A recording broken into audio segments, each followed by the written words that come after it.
Assalamu alaikum.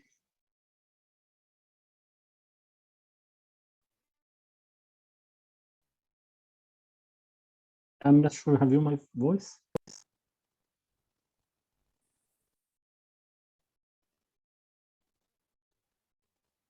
Assalamu alaikum, I can hear you.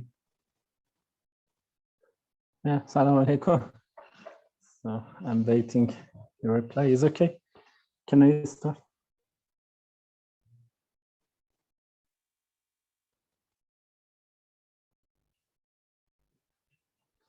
So, can I start? I have no your voice. آقای دکتر سلام علیکم، بنده محمدیان هستم. حال شما خوبه ان شاء سلام الله؟ علیکم. سلام علیکم. حال شما حال خوب شما است؟ خوبه؟ خوب هستی؟ ارادتمند شما. ممنونم. مشتاق زیارت شما هستم. سلامت باشید. کم توفیق شدیم خدمتتون میرسیم. بزرگوارید. آقای دکتر ازهر نیستن، شما میتوانید شروع بفرمایید. شروع کنم. بله خیلی ممنونم. لطف دارید. متشکرم. خب. بسم الله الرحمن الرحیم. الحمد لله رب العالمین و صلی الله علی محمد و آله الطاهرین.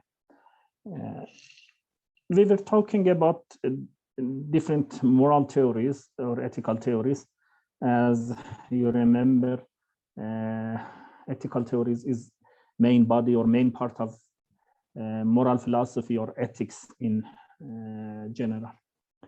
So we talked about virtue ethics and deontological ethics, both Kantian ethics and divine command ethics. And also we talked about utilitarian ethics. These four moral theory are prominent ethical theories in contemporary literature. So as I promised, today I'm talking about Islamic ethics. Maybe two lecture need that I can, say some thing or some details of the Islamic ethics. So at first, you know that the term akhlaq is equivalent to is equivalent to both moral philosophy or ethics and also morality. So in Arabic or in Persian literature, we use akhlaq instead of ethics and instead of moral philosophy, instead of morality. So the word akhlaq is plural form of khulq or khuluq in Arabic.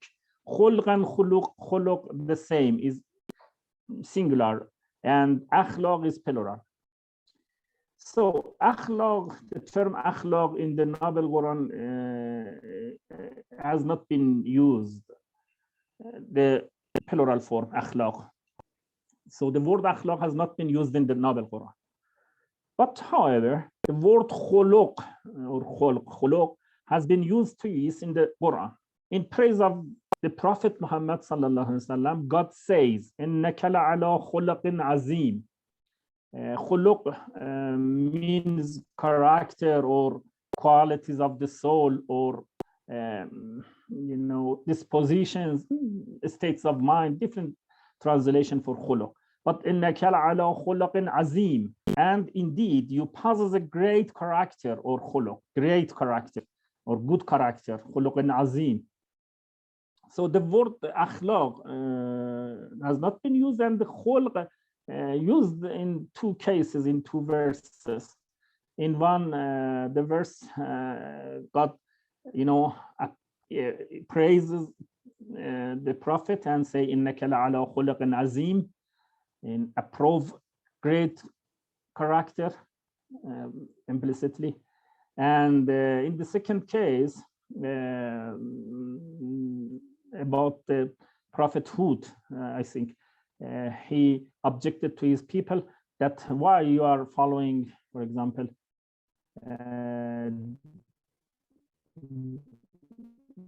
you are doing these bad things. They say that because these things are the characters of our fathers, our tradition. So khuluq means in that verse, tradition or the actions, not just the dispositions. But in this verses, it referred just to the meaning today we mean by the word khuluq or akhlaq. So this is the terminology. But there are many usages of the word khuluq and its derivation in the hadiths. In the case of the hadiths, the situation is different, very different. We have many hadiths, with the word khuluq, khulq, or akhlaq. In one of them, the perfection of moral qualities has been introduced as the goal of the delegation of the Prophet sallallahu alaihi wasallam. This is very famous. إنما بعثت لأتمم مكارم الأخلاق. Some say that this is a correct narration, but some have some doubt about the authority of this, but mainly accepted, and this is a good narration. إنما بعثت لأتمم مكارم الأخلاق. The Prophet Muhammad says that verily I have been sent to perfect the noble moral qualities. So this is the word of akhlaq used in this narration and in many narrations. There is a book published in Saudi Arabia, and enumerated the cases of the hadiths, use the word akhlaq in maybe more than 1,000 hadiths in their books, and also in our books we can find maybe 1,000 or more than 1,000 narrations with the same word. I'm talking about the word, exactly the word, but the meaning is different, because I will say something about the meaning of akhlaq in the Noble Quran, the content of akhlaq, or the related terms of akhlaq in the Noble Quran. But I'm just here to say something about the word akhlaq. So akhlaq in the hadiths are used many times, but in the Noble Quran it doesn't use, and the singular form of akhlaq used 2 times in the Noble Quran. So some may think that not using the word akhlaq in the Quran means that there is no need to akhlaq in the religious life. Some of the people say that a religion doesn't need ethics, because it only need fiqh, jurisprudence, and fiqh can be an alternative to akhlaq, for example. So this is not good argument. Some say that not using the word akhlaq in the Noble Quran means that there is no need to it in religious life. But this idea is a mistake, because in the Noble Quran itself, there are many verses related to akhlaq, but without using the word. So this is something about the word of akhlaq in the Noble Quran and the hadiths. There are 3 sorts of verses related to akhlaq, or related to morality, without using the term of morality or the term of akhlaq in the Noble Quran. Maybe more than these cases, but I just find 3 types of the verses related to the morality, and everyone supposed to study Islamic ethics or Islamic morality need to know these forms of verses related to morality without using the term. So for complete study, we need to concentrate on these sorts of the verses, many verses, maybe more than 2,000 verses of the Quran related in a sort to the morality or moral issues or ethical issues.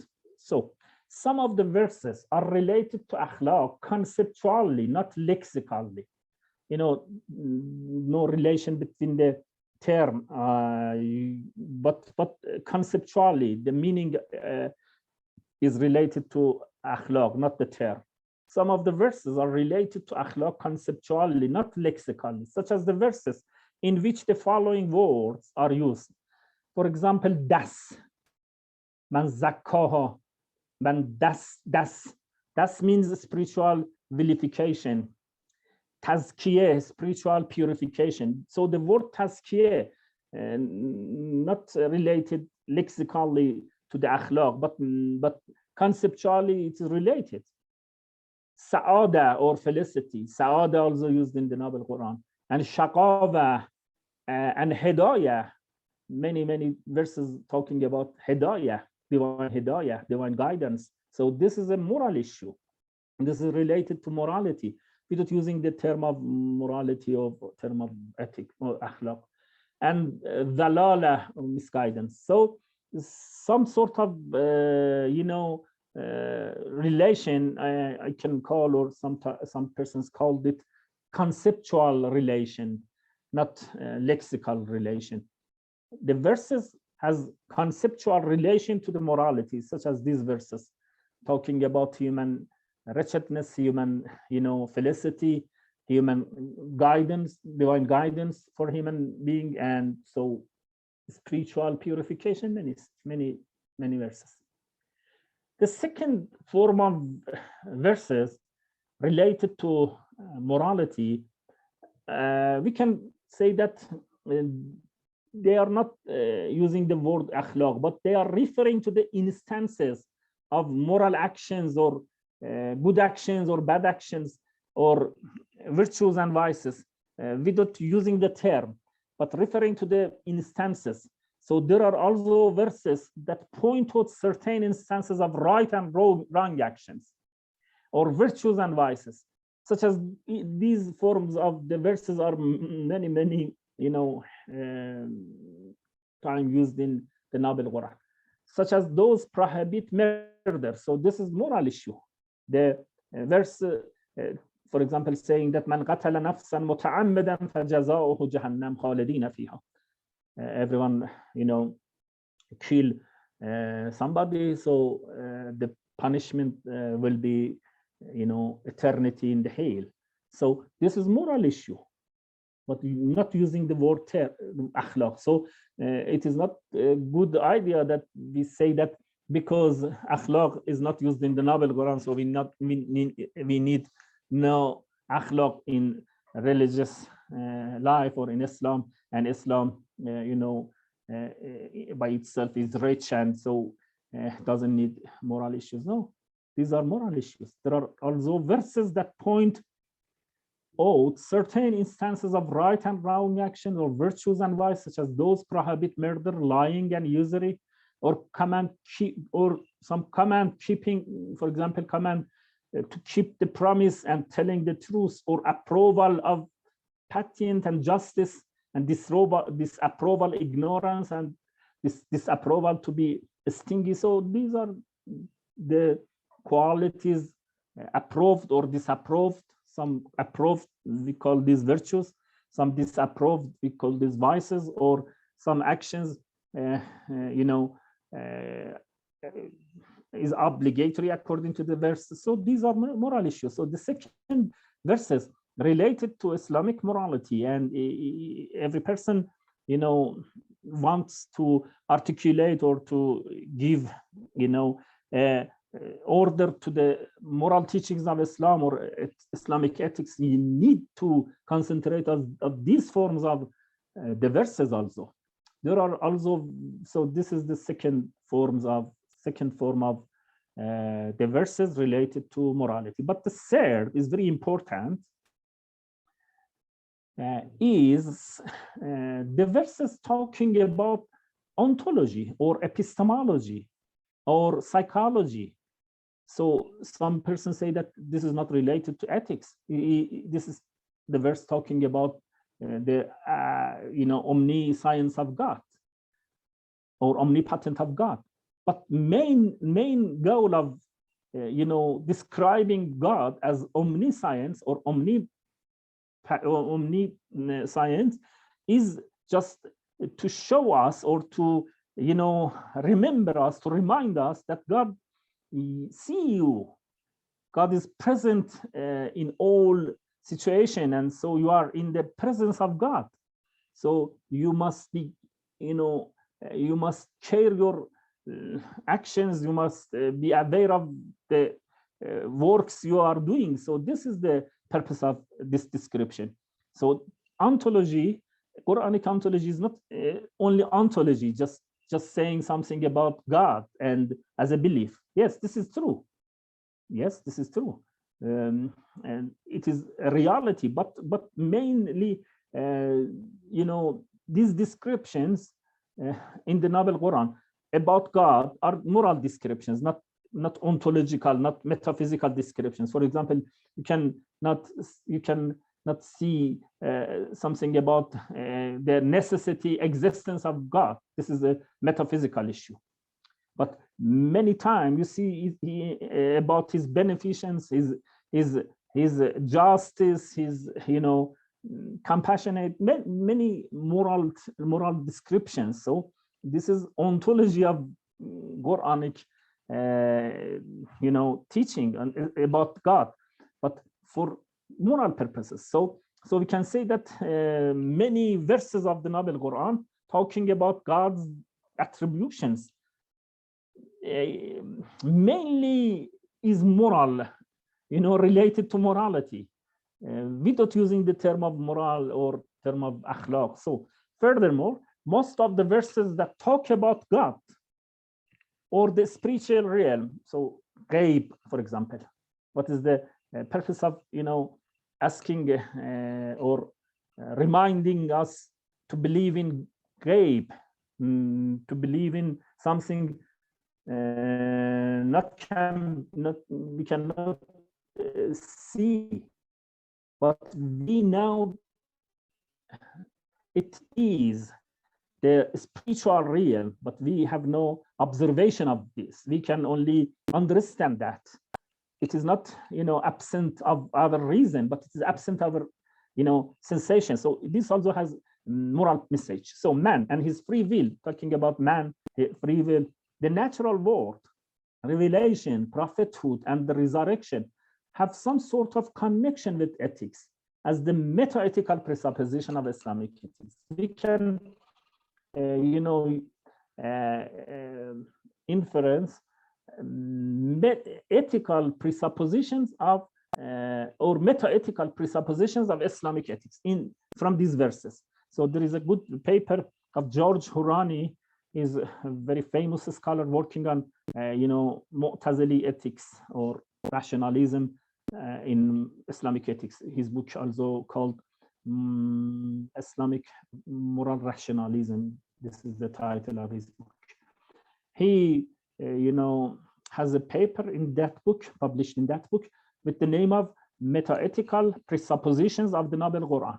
So he just referred to these verses because he wants to inference or to, derive some foundational issue or some meta-ethical presuppositions. They are presupposition because it is not mentioned in the verses, because God talking about the attribution of himself. It is, apparently doesn't relate to moral issues, but as a presupposition, we can infer or we can derive some meta-ethical presupposition. I will talk about this issue because this is a very important issue, inshallah, in next week, but just refer to. So we can conclude that there are also there is no usage of the akhlaq in the Noble Quran, but we can find maybe more than these three forms. This is I found. Somebody may try to find more kinds of verses related to morality or ethics. So we have at least three forms of the verses related to the morality or akhlaq in the Noble Quran. Some verses conceptually relate to akhlaq, some instantially or instances of morality, and some as a presupposition of meta-ethical presuppositions of Islamic morality. So is as an introduction to the Islamic ethics, and so I come to explain some details of Islamic ethics. This is my understanding of Islamic ethics. Maybe some other scholars or some other teachers have another conception of Islamic ethics. This is my understanding, or this is just my proposal, and if you have any problem, I will inshallah use it and may I correct it. So this is my idea. Islamic ethics. What do we mean when we use the word Islamic ethics? So when you hear that, for example, Islamic ethics or Christian ethics or Jewish ethics, what do you mean by Islamic ethics, or also by Christian ethics for Christian believers? But I'm talking about Islamic ethics. The same points can be made for the case of Christian ethics, because they have also this problem. What is the meaning of Christian ethics? If ethics is sort of rational knowledge, for example, what is the meaning of Christian ethics or Jewish ethics? So this is the problem for all believers, not for Muslim believers. But I'm talking here on Islamic ethics, so because we need to limit our discussion. So, as you know, Islam is a divine religion. Islam is a divine religion. What meaning of religion? In English, some scholars says that it is a sort of, human debt to God, because in Arabic, religion is equivalent to deen and dain. Deen means dain, debt. So they say that religiosity is a sort of, giving the debt of God. So this is a sort of debt and obligation. So this is the terminology, but I'm not talking about terminology. Islam is a divine religion. That is, it reflects God's concerns about human life and his destiny.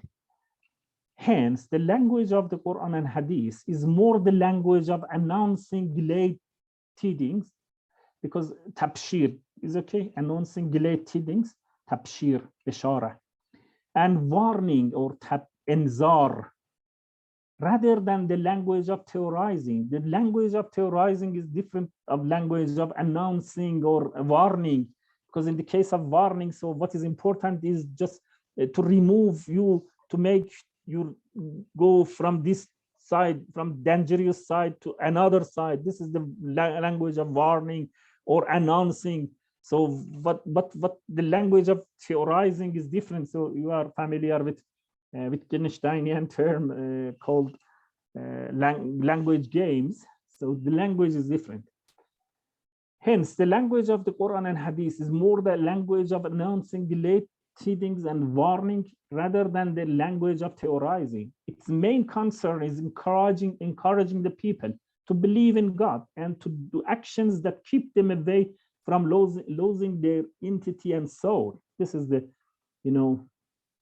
main concern of the Quran. So Quran is not the book of theorizing. Theorizing is the task of the people who, or philosopher or theologian or other people, try to, give a basic idea of different teachings. So different warning, different announcing. Somebody come to, relate these and to prioritize some of them to others, or, sometimes conflict. So this is the task of theorizing. This is not the Quran itself to do this form of things. So it is clear that these encouragements are based on a specific metaphysical, epistemological, and psychological principles. Yes, the basis of this warning and announcing is a metaphysic, is a epistemology. This is the meaning of theorizing, finding that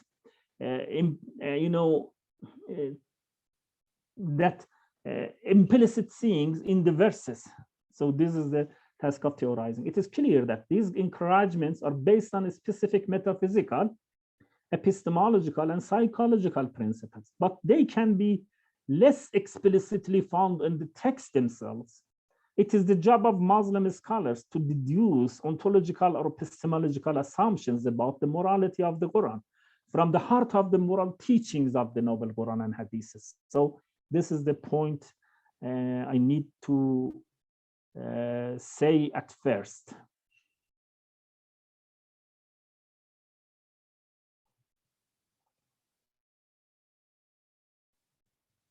I cite as an example the famous verse of Surah Al-Asr. Bismillah ar-Rahman ar-Rahim. Wal-Asr inna al-insana lafi khusr.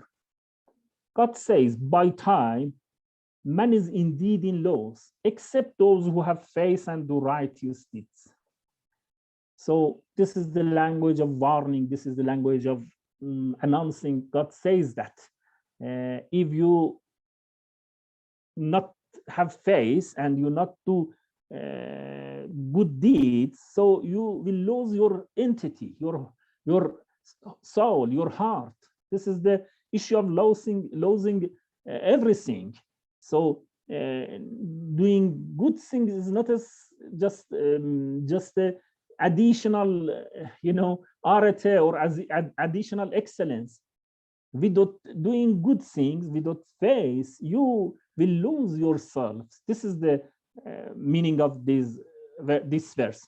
So I just refer to a good historical point. Ibn Abbas, Ibn Abbas, sometimes called Hibrul Ummah, for example, says that he was one of the, earlier commentator of the Noble Quran in the age of the Imam Ali and maybe before Imam Ali. Ibn Abbas says that at first, I did not realize the difference between the words khusran and zarar. In the Noble Quran, God says, Wal asr inna al insana lafi khusr. Doesn't say that lafi zarar.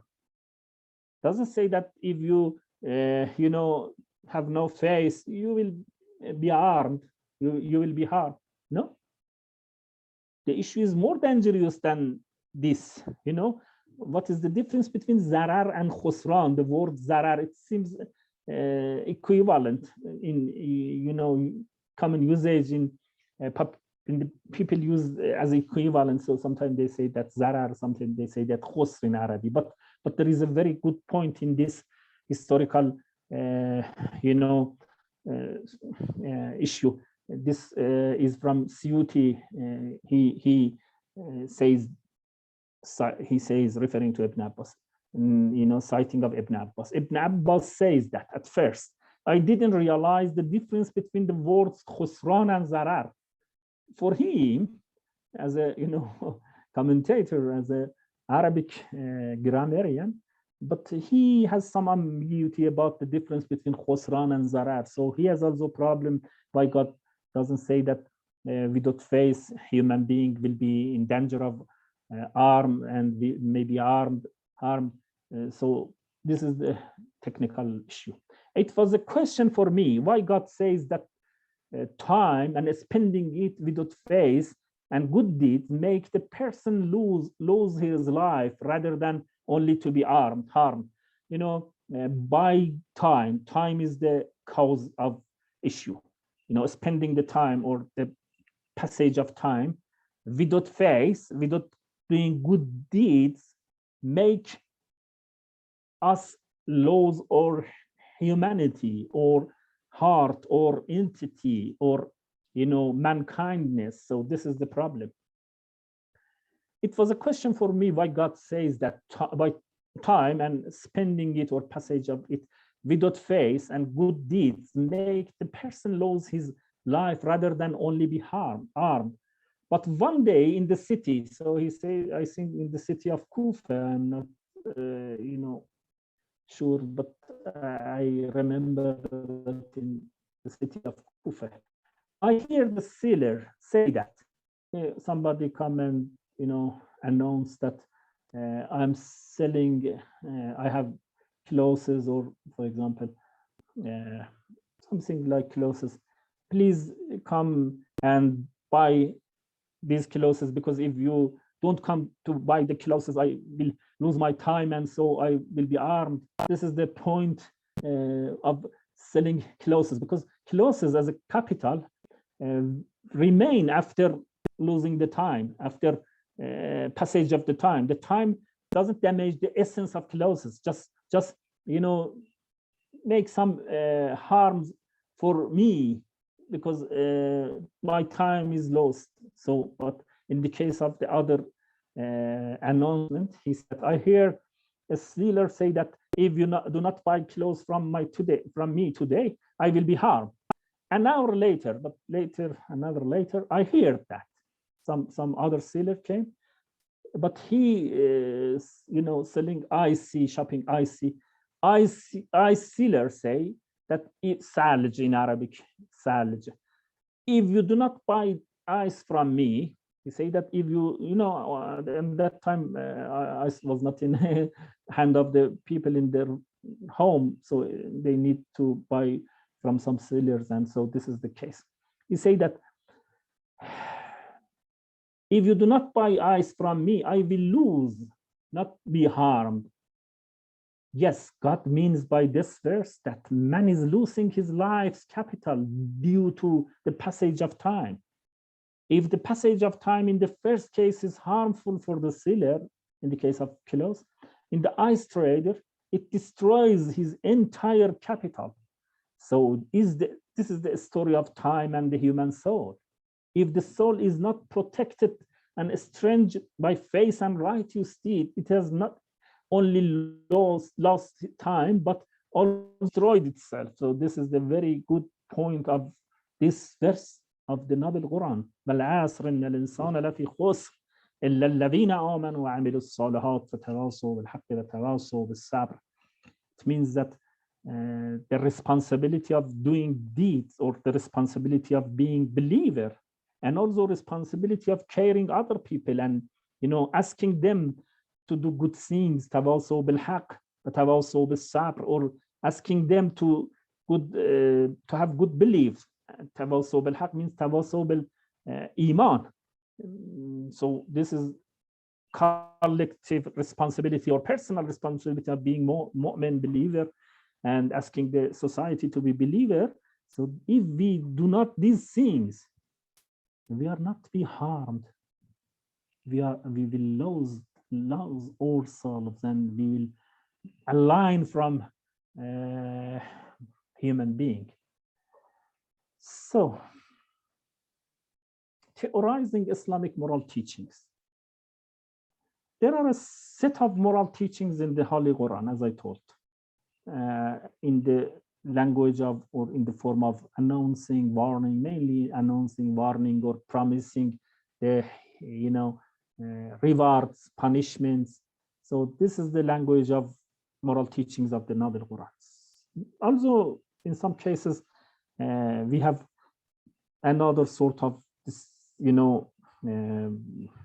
teachings, moral teachings. For example, sometimes you say that God's talking about Abraham and his, face.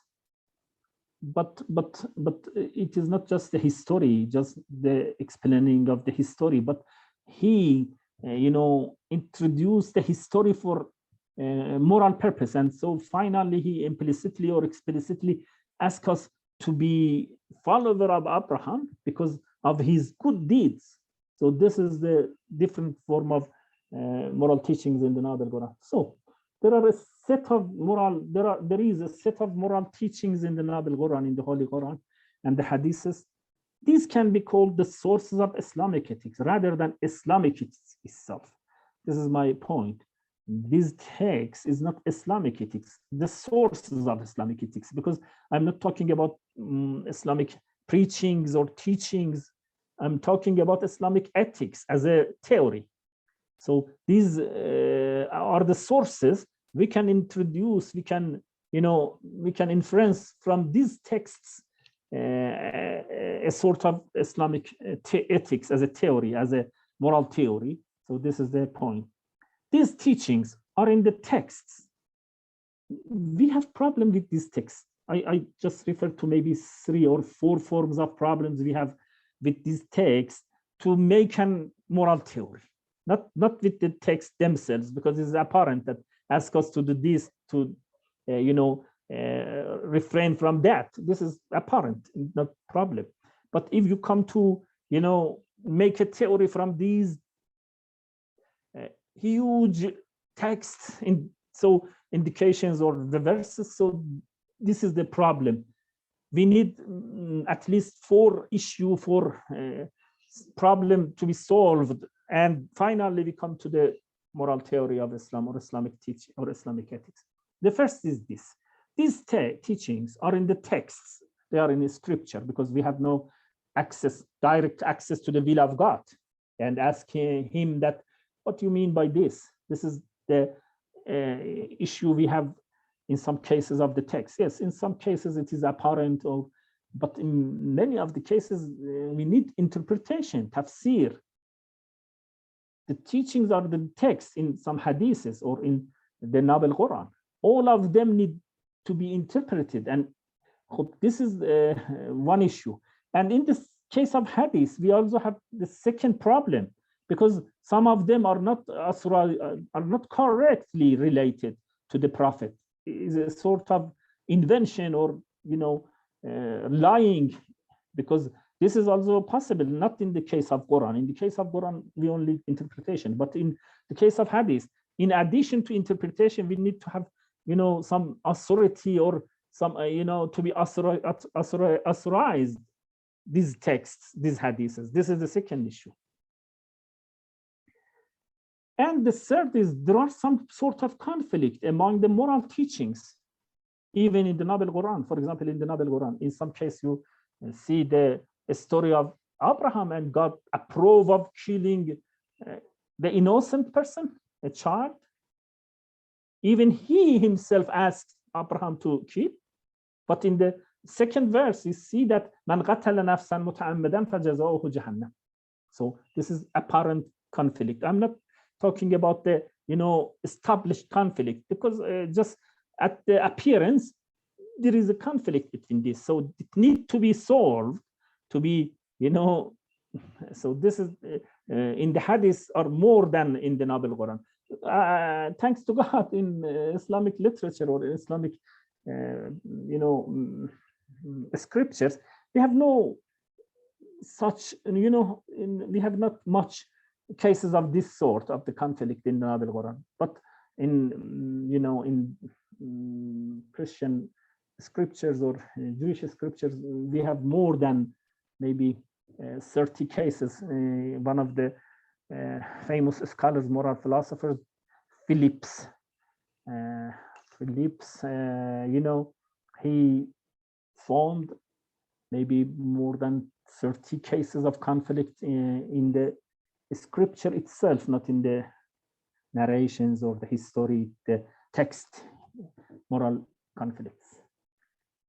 So there are some sort of conflict among the moral teachings. And for this reason, they must be prioritized. So we, for example, say that the case of Abraham has no priority for our moral life. It is only for Abraham. So the priority is for the verse that say that man qatala nafsan muta'ammadan, not for this case. So this is a sort of prioritizing, or giving priority in this case or for this person. So this is a sort of resolving the problem of conflict. Conflict in English, I think some of you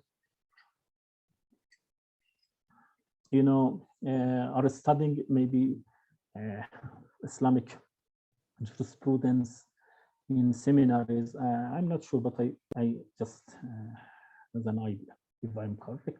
So there is a technical problem in translation of conflict in Arabic and also in Farsi, because some translate conflict as Taoros, but some translate as tazahum. But there is a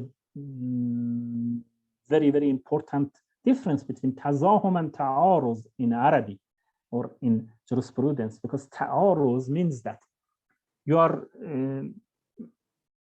taking ijtihad, you are trying to find the law or the sharia or fatwa from the text. So you see this text from, for example, that person, and this text from that person. So they have a sort of contradiction, because they say that, for example, Salatul Jum'ah, Friday prayer is wajib, obligatory, and the second is say that, for example, not obligatory or maybe prevented or haram. So you say that this verse or this hadith is better because the sanad or the relation to the prophet, the chain of relations, narrations is good. For example, this is a sort of removing the conflict. We call this conflict, or in Arabic, Taoros. It means that we need to be to come at a point that we say that this must be removed totally. This is not correct, and this is correct. This is the meaning of Taoros. Taoros means that we need, it is related to the sphere of argumentation, textual argumentation. If you find some text conflict or contradict other texts, you need take away one of the texts. This is Taoros. But in the case of Tazahum in Arabic, it is not sort of this issue, because, for example, you have a duty to keep your prior in your time in between, for example, 8 and 11, for example, at the time. So you see that somebody need your help to be, because he is in danger of death, so you need to save him from danger. But if you take the time for saving him, you lose your prior. So this is the conflict in English, but in Arabic we say that this is tazahum. It doesn't mean ta'aruz, because both of the duties are okay, are correct, but in some cases, because I can't follow both of them, I need to follow one of them, not to remove and to take away one of them. So I'm not sure that I could explain the main difference between ta'aruz and tazahum. So what you see in Islamic jurisprudence, they are talking about tazahum, not about ta'aruz, not tazahum. They are not talking about the level of argumentation to the layer of argumentation and finding one argument or indication for this fatwa and taking away that. This is ta'aruz and ta'adul wa taraji, finding preference for this or that. But in the case of tazahum, both of them are actually okay, but I have problems. So this is just a technical point about the conflict, because in English this one word, but in Arabic or in Farsi we have two forms of the translation with some differences. There are some sort of conflict among the moral teachings, and for this reason they must be prioritized. And also we need to make them intelligible. This is one of the important issue, because your mind is not free of all things, and just you find some text and some teachings and without any previously knowledge. So you have knowledge, and it is not possible to find some knowledge recently in contradiction to what you previously know. So, and also we need to make them intelligible, namely they must not be in contradiction with our previously rational beliefs. So this is a task of rationalizing or justification for teachings. And also we need to make them intelligible, namely that must be in that. These are the reasons that we see different versions of Islamic ethics in Muslim world. So if you come to the history of Muslims, Muslim people or Muslim scholars, and also just not the history, just in these days, if you see, you find different moral theories in the name of Islamic ethics.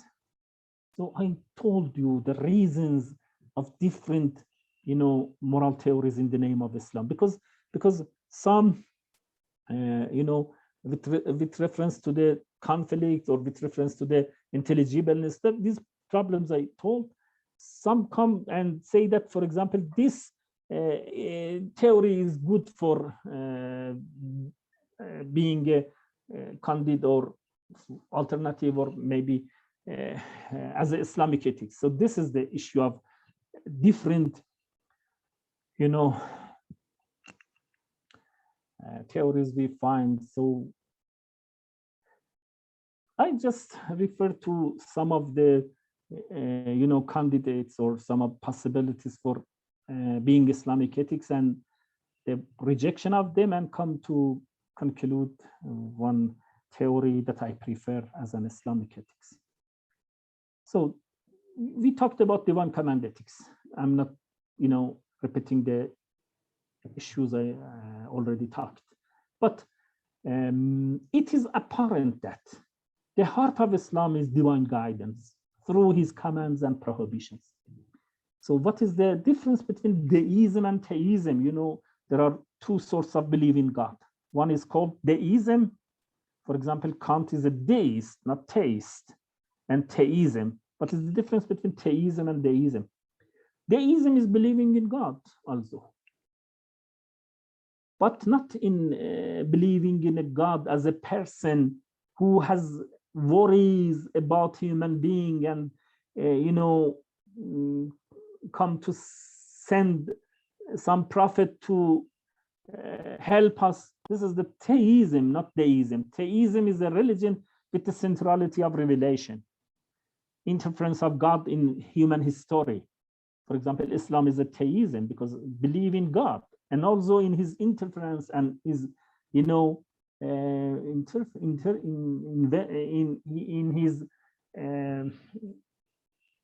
helps to human being or guidance of human beings. So this is the theism, and deism is different. So it is apparent that the heart of Islam is divine guidance through his commands and prohibitions. This is the apparent issue. It is not possible to believe in Islam, but just say that I believe in God, very good God, but he is not related to me, to my actions, to my faith. And so this is all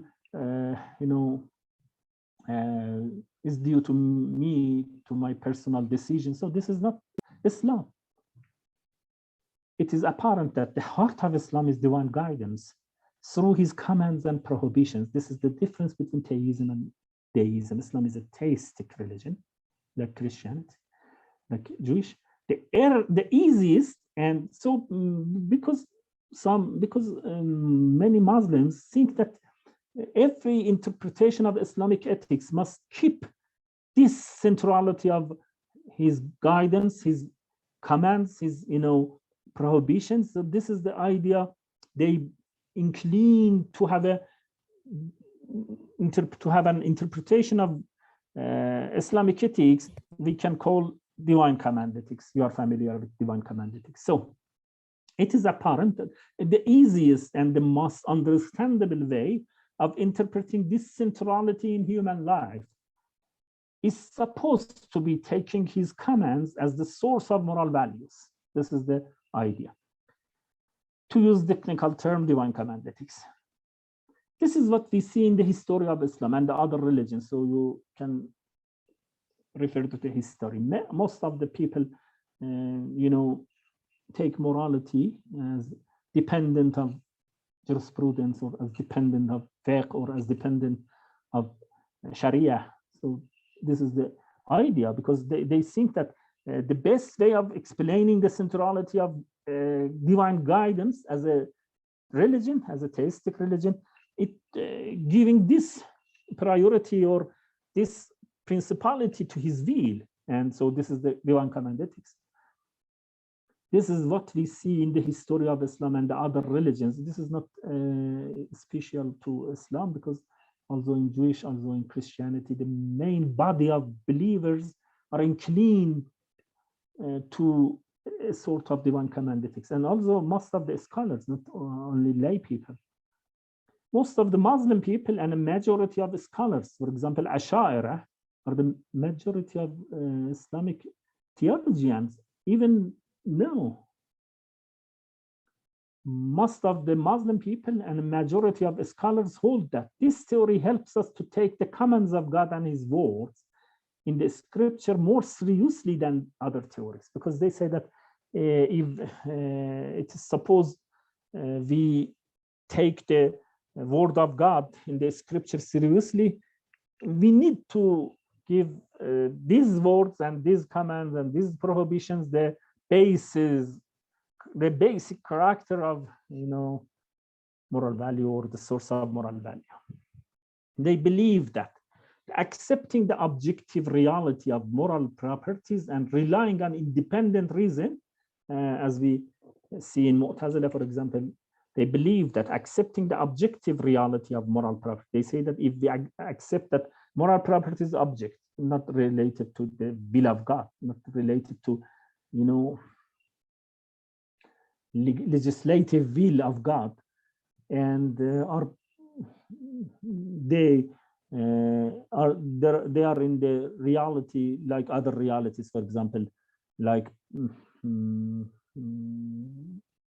matters or energies or other things are not related to the legislative will, because all things according to Islamic teaching related to the will of God, but not to legislative will.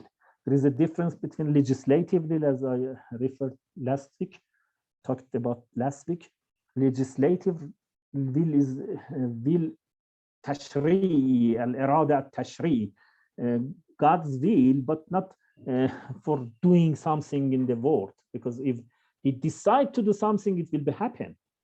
But legislative will is just, you know, giving a law or passing a law, and somebody may follow, somebody may not follow.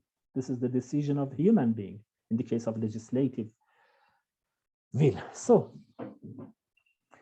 they believe that, Muslim scholars, Ash'ari scholars believe that accepting the objective reality of moral properties and relying on independent reason is a sort of subordinating his will to God's will to morally independent rules and principles, which is a sort of renunciation of his guidance. It means that you renunciate, you have renunciation of his guidance, because you reject his guidance. You say that I already know, or I can now by my reason, my independent reason, and I know that they are in the reality. I try to find them. So this is a sort of you know, istighna. It means that you don't need divine command, divine guidance, and this is against our conception of theism. So this is the point. Some people believe that the best interpretation of Islamic ethics is a sort of divine command ethics. This has many followers in the old history of Islam and just now. So Salafiyya or many sects. I'm not, I have no time to remember to refer to them, but just as an idea. So, but this idea, despite its good appearance and despite its, you know, best appearance, the most influential appearance, but has some errors in the depths of the idea, because some other theologians like Mu'tazila and Shia, contrary to divine command theory, some Muslim scholars such as Mu'tazila and the Shia believe that religion and its importance or centrality of divine commands or divine will should not mean denying the authority and inevitability of reason. Yes, we accept the centrality of divine command, but it doesn't mean that we take away our reason or independent reason. So the centrality doesn't mean removing or rejecting the ability of reason to know the moral issues, to know moral, you know. I remember of Ibn Arabi, you know, Ibn Arabi, one of the famous scholars and very influential scholars in the history of mysticism in Islam, maybe also in the West, not in just among Muslims. He in one of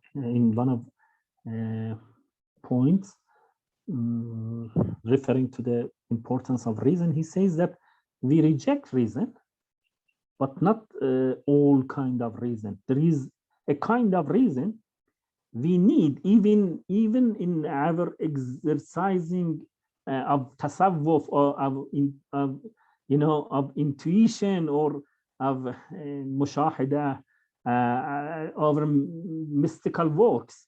Because mystical works, if we have no this kind of reason, he called al-aqlul munfa'ila, not al-aqlul fa'ala. He distinguished between active reason and impressively munfa'ila means that passive reason, active reason, passive reason. Passive reason, according to Ibn Arabi, is needed in all activities, even the mysticism, according to Ibn Arabi. So he doesn't reject all kind of reason, but active reason, he means that reason, of a sort of instrumental in reasoning, or sort of related to worldly issues. So he rejects. So this is the idea. Contrary to divine command theory, some Muslim scholars such as Mu'tazila and Shia believe that religion and its importance and centrality should not mean denying the authority and inevitability of reason. The reason is a beacon that if it is not lit within us, even religion, this is very, very good point, even religion will not be properly understood. And all kinds of deviations will spread in the name of religion. You see in these days, there are many things, or many fatwas, or many beliefs in the name of religion. But because they are not tested by reason, or they are not based on reason, or sometimes they are in contrary to reason. So this is the issue. Religion came to support the reason, not the denying or rejecting. As Imam Ali says, one of the very best narrations of Imam Ali about the prophethood, he said that the prophet come to, he says that the prophets have been sent to remind and bring out the treasury of the reasons. لِيُسِيرُوا لَهُمْ دَفَائِنَ الْعُقُولِ أرسل عليهم رسلا ليسيروا لهم دفائن العقول. It means that we have treasury of things in our mind. So religion doesn't come to remove these, just to bring out, remind these treasuries of the reasons of humanity. So Islamic ethics is based on reason and cannot be in contrast to it. The rejection of divine command ethics. So they reject divine command ethics. But it is very important that the rejection of divine command ethics as an interpretation of Islamic morality doesn't mean neglecting the importance of his commands, God's commands, and his guidance. It only means that moral properties are not the result of divine commands. Rather, they are the basis of divine commands. Divine commands based on the real things. It is not arbitraries. They are based on the reality. Morality is deeper than being arbitrary and only the will of some person, like even God. So it's rooted in the very reality of the existence of the world. So it only means that we reject divine command ethics, but it doesn't mean that we reject the principality of divine command. Why? Because it only means that moral properties are not the results of the divine command. Rather, they are the basis of the commands of God or divine commands. So in jurisprudence, they say that al-ahkam al-shar'iyyah tabi'atun lil-masalih an-nafs al-amriyyah. They mean that God's command to do something or to refrain from something is not without basis, without reason. It is based on al-masalih nafs al-amriyyah. Nafs al-amriyyah means real points. So this is the Islamic ethics. It only means that moral properties are not the result of divine command, rather they are the basis of the divine command. It also means that our reason has the ability to know some of the moral properties, but needs to divine guidance as giving the details and what we cannot know independently, and also make us sure about our moral beliefs, because we are in threat of some errors in knowing moral things. Knowing everything, but knowing moral things, we are more in the threat of error. Allama Tabatabai says in one of his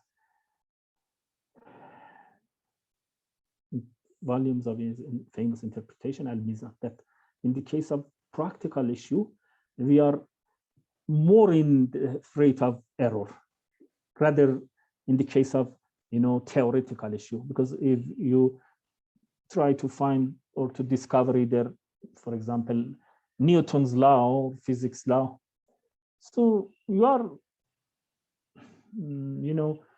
subject to mistake and subject to error. But in the case of, because you have sometimes some bad argumentation, or you have no much evidence for disbelief, so this is the error. But in case of practical issue, because practical issue is related to your emotions, there is another source of error or another source of mistake. It's the influence of your inclinations, your desires on the issue of knowing moral things. And this is of Allama Tabatabai, but fortunately, I found the point in Aristotle also. In his famous book, Politics, I found the same point, very, very important for me, because I was not so ready to find this point in Aristotle, but I find it in Aristotle. So the rejection, it also means that our reason has the ability to know some of the moral properties, but needs to divine guidance as giving the details and what we cannot know independently, and also make us sure about our moral beliefs. So this is about, interpreting Islamic ethics as divine command ethics. Some take it as virtue ethics, some take it as utilitarianism, or some take it Kantian ethics. It is very odd, or very, very, yes, or has oddness to find, for example, one of famous Al-Azhar scholars, Abdullah Darras, taking Islamic ethics or talking about Islamic ethics as a sort of Kantian ethics, for example. I have no time to follow all details, but I just refer to some general point, and finally I come to the last slide of this lecture and conclude some remarks by pointing some remarks, and will explain more details of the Islamic moral teachings, or Islamic moral, the presuppositions, meta-ethical presupposition of Islamic ethics according to my understanding. So the relation of Islamic ethics to other ethical theories. Muslim philosophers, in previous chapter, or Divine Command Ethics, the theologians were the persons, committed in believing in Divine Command Ethics or rejecting. But Muslim philosophers accept eudaimonism, as you remember, virtue ethics, that takes the realization of the human end as the source of value, according to Muslim ethics. Value comes from our end, our telos, doesn't come from will of God or from the reality, from our human, nature. This is the source of moral value.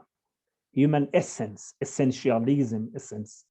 They also accept the importance of virtue and vices rather than the actions themselves in the attainment of felicity, because they, give more priority to virtue and say that virtue is the way to attain happiness, not action. Action has a derivative value according to virtue ethics. So, but what distinguishes them, Muslim virtue ethics, from the common virtue ethics, classical virtue ethics of Aristotle or other persons, is they're emphasizing on the immortality of the man.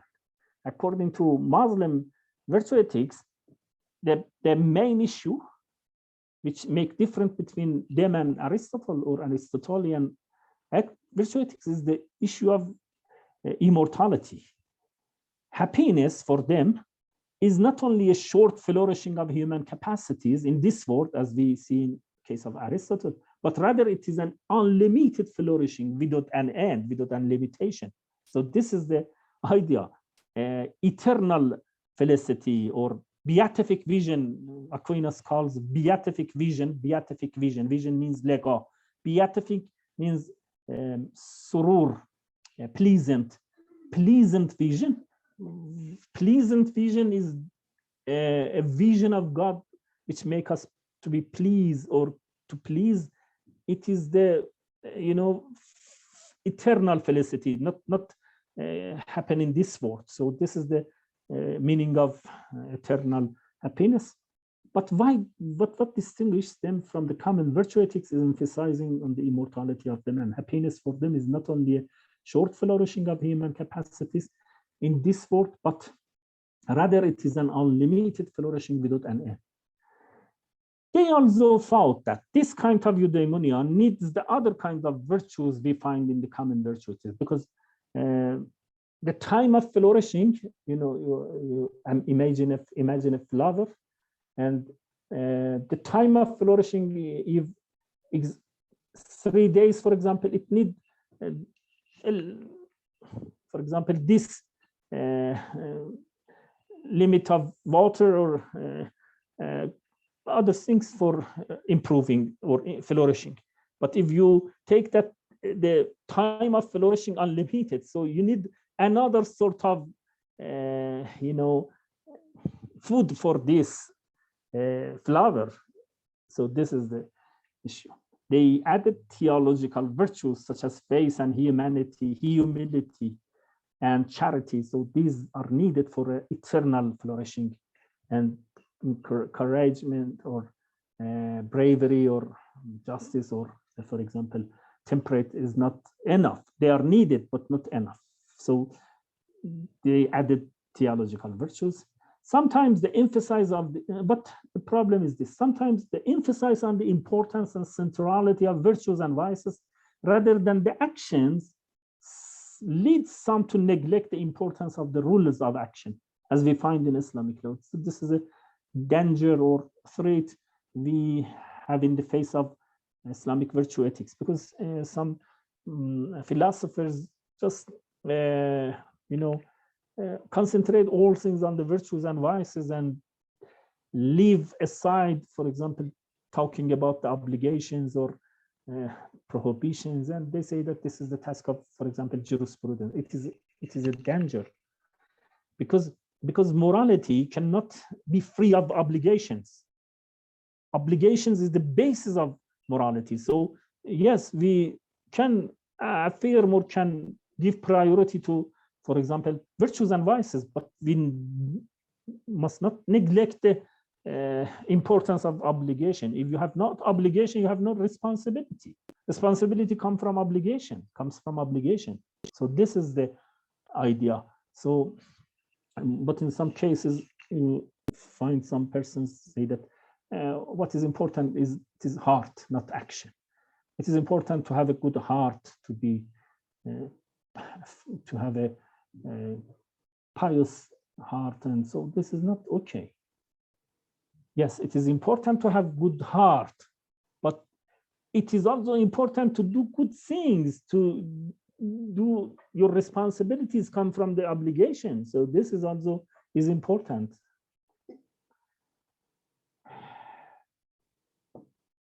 Islamic virtue ethics must be in a way, including the wrongness of stealing or killing independent of vices in the soul. Killing innocent person doesn't relate to the quality of your heart. Even your quality of heart is very good.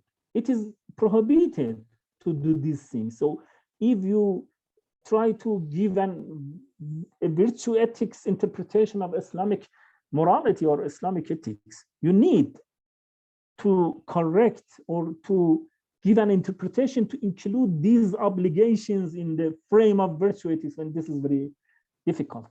So this is the problem with virtue ethics. It seems that these corrections, virtue ethics can be a good frame. By these corrections, virtue ethics can be good frame for articulating Islamic ethics. I just prefer to have a virtue ethics interpretation of Islamic ethics. Yes, I know some problems because in each case, moral argumentation is different from mathematical argumentation. In the case of mathematical argumentation, you find the answer, and so everything is rigid, and so it is not possible that you say that by this respect this argument is good, by this respect. Oh, no, mathematics is not related to the view or to the perspective or the aspect. It is a rigid argumentation. But in the case of morality, it is very difficult to find a rigid argumentation. Always you have some problem with an argument. You say that this is very good, but with respect to another issue, maybe another argumentation is better, or we have problems. So this is in the case of virtue ethics. So I prefer finally the virtue ethics for interpreting Islamic, but with some corrections.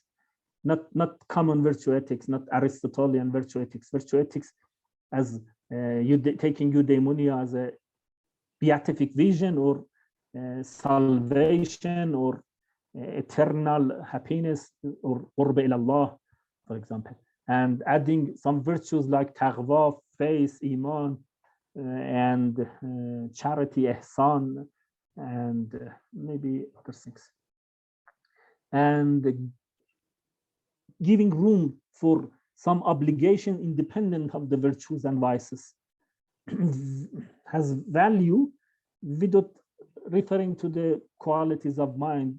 It is not okay to say that if this comes from a good heart, it is good. No, it's goodness. It doesn't depend on our quality of mind or quality of heart. This is the point I have with virtue ethics. So, although some of the famous scholars, as I told Abdullah Darroz, thought that Kantian ethics is better than virtue ethics, can accommodate Islamic moral teachings. Why? Because Kant gives centrality to the obligation, and according to Abdullah Darroz, Islam more emphasizing on obligations rather than virtues and vices, according to this interpretation. And the language of Islamic morality is language of obligation, duty, and servitude, obedience. These are the language of obligation.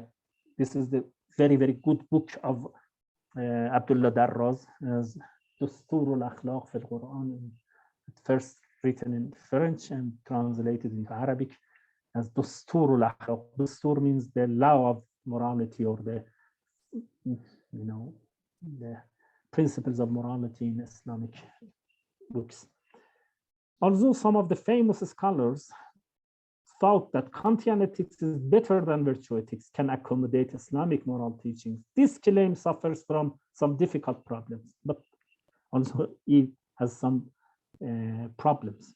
The main point of Kantian ethics is the centrality of human will as the source of value, because Kantian ethics, yes, Abdullah Darroz also know this problem, but he doesn't accept that all points of Kantian ethics, but he take the frame of Kant and put the detail of Islamic teaching in this frame. But we have problem with this frame, because according to the main issue of Kantian ethics is autonomy of the will. According to Kant, human will is the source of legislation. This is not okay for Muslim believers. The main point of Kantian ethics is the centrality of human will as the source of value. This so-called autonomous human legislator is not the perfect and good man of Islam. Perfect and good man of Islam is not legislator, is not, independent legislator. He is obedient, and he's the servant of God, means obedient, not giving legislation. He followed the legislation of God. There is a difference. So autonomy of Kant is different from autonomy of human being in Islam. Autonomy of human being in Islam doesn't contradict with the centrality of God, because God is not some person aligned and strange to us. God is in our heart. God is the essence of human beings. So God is the principle, is the وَنَفَخْتُ فِيهِ مِنْ رُوحِي, is life in a human being come from the soul of God. So this is a problem. Kant takes that if you follow, for example, scripture, you reject your autonomous. Why? Yes, if a person follow, for example, the law of other person X follow the law of, for example, person Z, this is rejecting autonomy, because subordinating the will of this person to another person. But subordinating the will of us to the will of God is not subordinating the will of human being to another thing, to a stranger things. This is the problem. So heteronomy is in the case of following the rule of other person at the same level, for example. But if you follow the law of God, this is not heteronomous. This is theonomous, and theonomous is coherent with autonomous in Islamic literature. So the main point of Kantian ethics is the centrality of human will as the source of value. This so-called autonomous human legislator is not the perfect and good man of Islam. Obeying God and submitting the will to his command is not considered by Kant as autonomy. He considered this as a rejection of autonomy. So he doesn't believe in the centrality of the scripture of Christianity or Islam or other religion.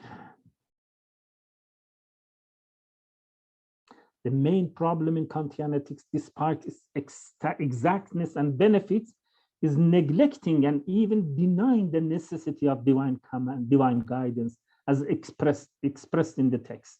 So this is the theism. He rejects theism, although he believes in theism. Also, we have no famous scholar who interprets Islamic ethics. So we leave the Kantian ethics aside and come to another, the last example. Also, we have no famous scholar who interprets Islamic ethics as a form of utilitarianism. In Christianity, some Christian scholars believe that Christianity is a sort of utilitarianism. They believe in social gospel. They say that social gospel, because according to social gospel, the main purpose of religion is maximizing the pleasure of the people, and so this is the same as utilitarianism. But in Islam, we have no famous person take utilitarianism as a candidate or as an alternative or as an explanation for Islamic ethics. But the idea of maximizing pleasure and utility for the society is very attractive for Muslim scholars also, Muslim people also. We can say that Islam encourages us to live a useful life and to care the others, but this is not a criterion. And in some cases, this maximization can be overridden by the principle of justice or other duties. So this is not the criterion. And so to this point, I even know, I just referred to some negative points about Islamic ethics. But according to my understanding, what Islamic ethics is, what is the main principles, what is the ethical presuppositions, inshallah, in next lecture I will explain it, inshallah, and just answer the questions I gave. The first question is, can you share? Yes, this is the email. I remember that I sent my email, but I just after the class I write my email. What is your view on the is-out fallacy? Is it fallacies to go from is and you suggested the reverse, going from moral imperative and moral back to ontological realities? Yes. This is a very good question. Fortunately, my dissertation was about the problem of out and is of Hume. And Alhamdulillah, thanks to God, it is published, and some famous Iranian scholars has given some points and criticism of it. And I'm, ready to talk, inshallah, in one lecture to this about this point. Yes, you are right. Sometimes the problem or the fallacy, according to Hume, is inferences or, argument with the non-moral non-moral beliefs and going to moral beliefs. For example, Aristotle says that human nature has this ability, has this capacity. So he said that so the virtue is realization of these capacities. This is the problem of is and ought, because you're talking about is. You were talking about what humanity is, what human being has. So then suddenly you come from this is factual or is relation or factual premises to a conclusion with out or good.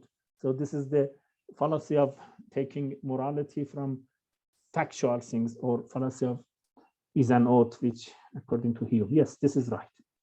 This is going from non-moral or non-valuative premises to valuative or to obligatory conclusion. This is a very famous issue in the history of moral philosophy in the West, and many accept Hume's fallacy and take it as a intuitive thing and take it as a principle and doesn't be ready to reject it, but some reject it and have a answer to this. But the second issue, as you referred, is going from teachings or obligations to find the ontology in background of this.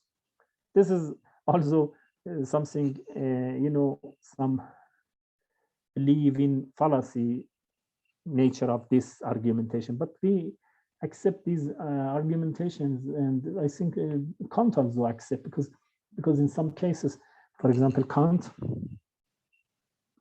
from morality go to the reality of God, because Kant has no argumentation for God's existence, because he say that according to his reason he cannot improve or he cannot prove the existence of God, because his reason has not ability to prove something out of the real of sensory things, sensory experiences. So according to Kant, some things like God's existence or human freedom are out of reach of the reason, but practical reason or obligations or duties can show us the reality of God, can show us that God exists, not prove us, can show us. We can infer from the duties the existence of God. This is a sort of, thing you refer. So we can infer some things from duties, from obligations. This is not the question of Hume, the problem of Hume. The problem of Hume is going from non-moral things to morality, but going from moral things to non-morality is free of the issue of fallacy of Hume. But I, inshallah, refer to some points of this in the when I'm talking about inference of meta-ethical presuppositions of the Islamic teachings, moral teachings.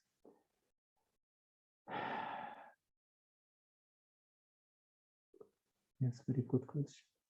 Would it be a good way to understand prioritization?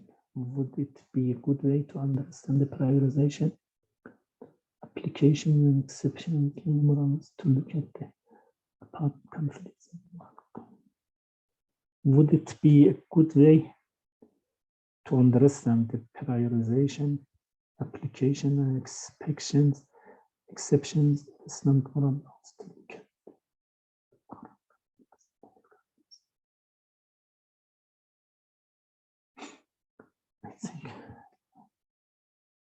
I think you mentioned a certain scholar. Yes.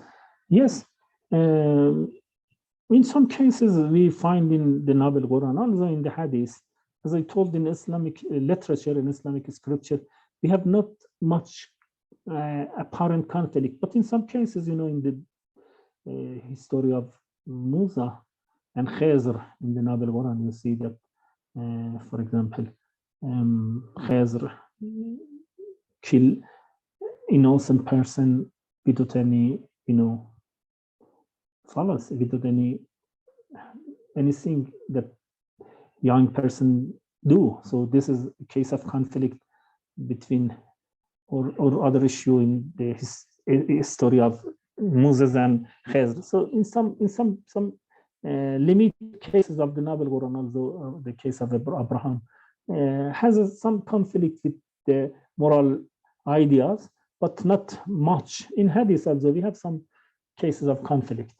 For example, Shahid Mutahari says that God, asks us to keep justice in our social life. But in some cases, we see that if we accept that the, issue of divorce between, man and woman, in some cases, if we accept that it is in the hand of the man, so in some cases, this is not justice. So he said that there is a conflict between idea of justice and giving the, authority or the ability of divorce to the man in some cases. So he rejects this and say that in these cases, we don't accept that. It is in the hand of the man. So in some cases, in Hadith also, we have some sort of conflict or Taoros, and we need to give some interpretation. And all the Muslim scholars did an interpretation for these cases. But in Christianity, there are many kinds of this conflict. As I told, there is a famous scholar who claimed divine command ethics today. I think he died, maybe last year. His name is Phillips. His books is I give the name of the book, inshallah, next lecture. I don't forgotten the name of book, but his book is Requirements of Divine Command Ethics is the name of the book, but I find the exact name and give the name. Yes, there are many cases of conflict and some, Kierkegaard. Kierkegaard is one of the very interesting scholars. He always try to, give a sort of conflict between reason and faith. For example, he say that faith is a sort of leap of faith. Leap of faith is a sort of, moving in darkness. He think that light is against faith. Why? This is the point we find in Kierkegaard. So in the case of Abraham, he says that religion is a level or is a sphere beyond the sphere of morality. So morality is in the law and religion is the top. It is not acceptable. Morality is not, different from religion. Religious life include morality, not morality is in the law. So this is the problem Also we can find in Kierkegaard. Yes, according to Quran, we can say that nafs al-mutmainna, eudaimonia is nafs al-mutmainna. Yes, that's okay. Islam is utilitarian, especially when you apply John Mill's. No, yes, we accept John Mill's harm-free principle. Islam also has the principle of harm, because you know, la zarara wa la zarara fil Islam. This is the many famous principle in Islam. Many scholars wrote a book. For example, Ayatollah Sistani wrote a book about this principle of harm. He's very accurate. I mean that this book is very accurate. Many scholars, but as recently I saw Ayatollah Sistani also wrote a book about the principle of harm or harm principle. But we accept harm principle of harm, not the criterion of harm. There is a difference between criterion and principle. Principle means that there are other principles also. Sometimes they override these and sometimes this override them. But the criterion means that it is over the principles and it is the source of all principles. So principle of harm is a principle, as you refer. Principle means, you know, maybe in equivalent weight with other principles. In some case, the other principle, for example, the principle of justice, come override this principle. In some case, this principle, for example, override other principles. This is the issue according to Islamic understanding. Yes, principle of harm principle is very famous also in Islamic. So Islam is not utilitarian. Some moral philosophers have pointed to the role for self-interest in moral decisions. If you take a position that human beings have an intrinsic inclination toward goodness and morality, to what has exactly the argument that combined religion and ethics can potentially lead to apathy, with righteous leading inevitably to self-righteous moralism, which is one of them. Yes, there is a problem with egoism, because egoism, or the centrality of you in your moral decisions, has two meanings. It's very, very two opposite meaning. In some case, for example, you refer that egoism, but by egoism you mean that your own, only your satisfying your interests, your selfish interests.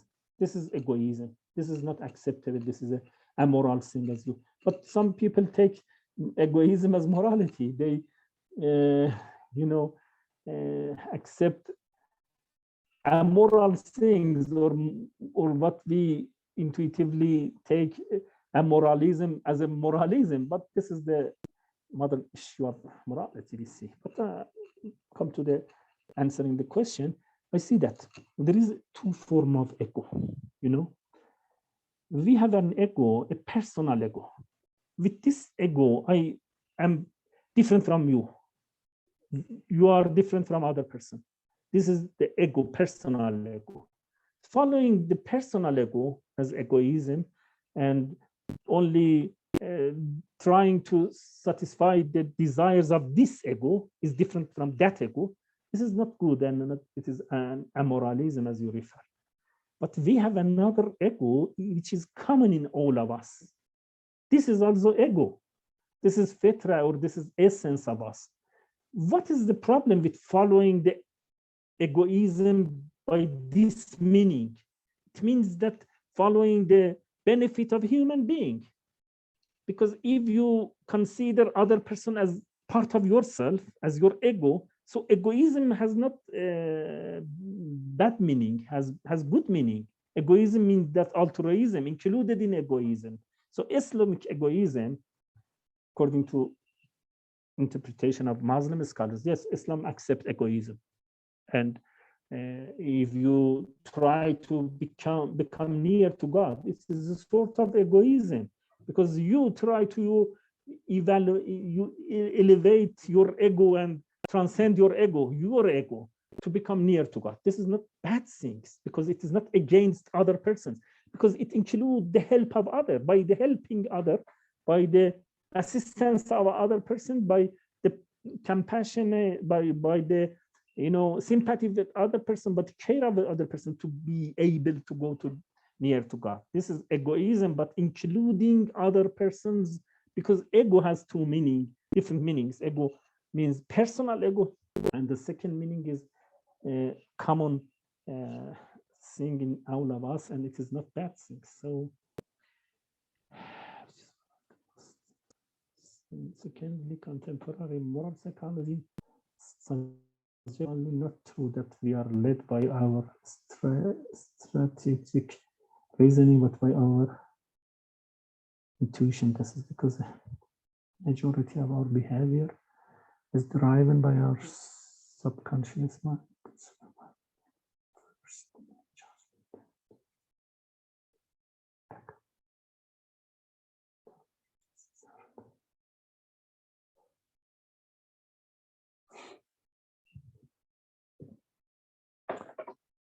I'm not so expert in psychological issues, but I give explanation according to my understanding. Yes, this is one idea that in some cases, or maybe in many cases, we not argue and then act on this argumentation. We follow our intuitions according to their questioner, and then sometimes try to find argument for justification of our decision. This is true in some cases, yes, because Aristotle also accepts that in some cases we find a second nature, for example, a virtuous nature, and then act according to our nature, our intuitions, our understanding without any argumentation. This is true in some cases. I accept in general this idea. Yes, in some cases we follow our intuitions, our consciousness, but I think this is not denying the argumentation. This is relying on previous, argumentation. So this sometimes you have a sort of rules at your hand, use them, for example, in your experiences, but not in every case you argument for the correctness of this rule, but already it is internalized in you as a rule. You use them and without any argumentation, but it doesn't mean that it has not based on argumentation in already. So I think, but really I need more think about this question, and because it is difficult to be answered in just 2 minutes, and I hope that I can have an answer for it next lecture, inshallah. What is the difference between egoism and hedonism? Yes, hedonism, egoism is mean that you try to find all benefits or utilities for yourself. This is for you or for other. If you try to find or to follow everything for the sake of yourself, this is egoism. Or for the sake of human being, this is altruism. So this is the forness. But hedonism is the content. Somebody asks, what is the utility? I try to find it for myself or for other person. So hedonism may be a sort of egoism, also a sort of utilitarianism or altruism. So hedonism is a content, not a relation. This is the difference between hedonism and egoism. Appreciated this share. Yes, my email is here. I know. I think this is why, for example, a society can be capable of amazing gestures of wage tribal wars. I think this is why, for example, a society can be capable of amazing gestures of altruism.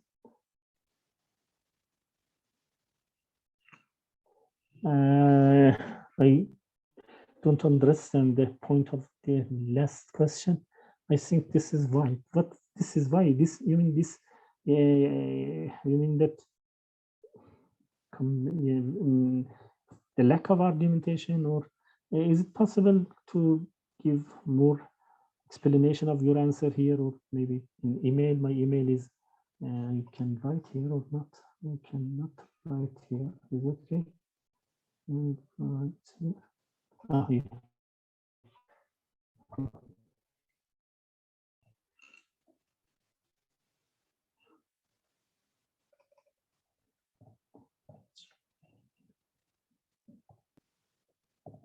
Underline.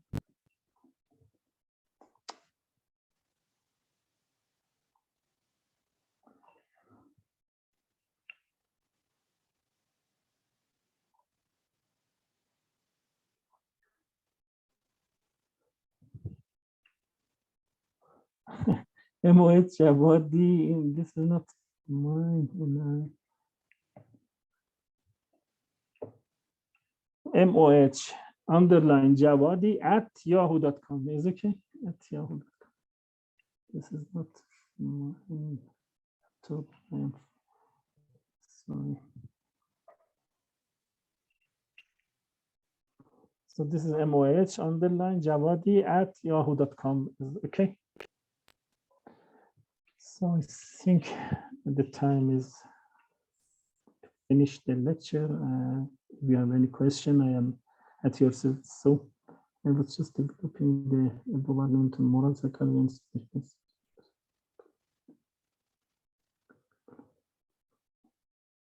I was just developing the above argument on moral psychology and subconscious. Oh yes, good source for the righteous mind. Why good people are divided by politics? Yes, because good people, some cases means that if you have an idea of the good people, or sometimes you just take good people to have a good inclination or good purposes, not good reasoning. So this is okay. Mostly divided by politics and religion. But if you have an idea of good people as having good reasons, so this is not so in danger or in threat of dividation by politics or by religion, or because they rely on understanding. So this is the point. So I'm not sure that we can finish.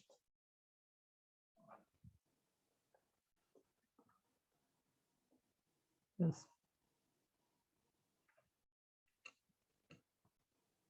All people always is in danger of politics, because according to Farabi, politics is more important than ethics also, because politics is the power that we can make people by this to be righteous or to be wrong, the hour of the wrong.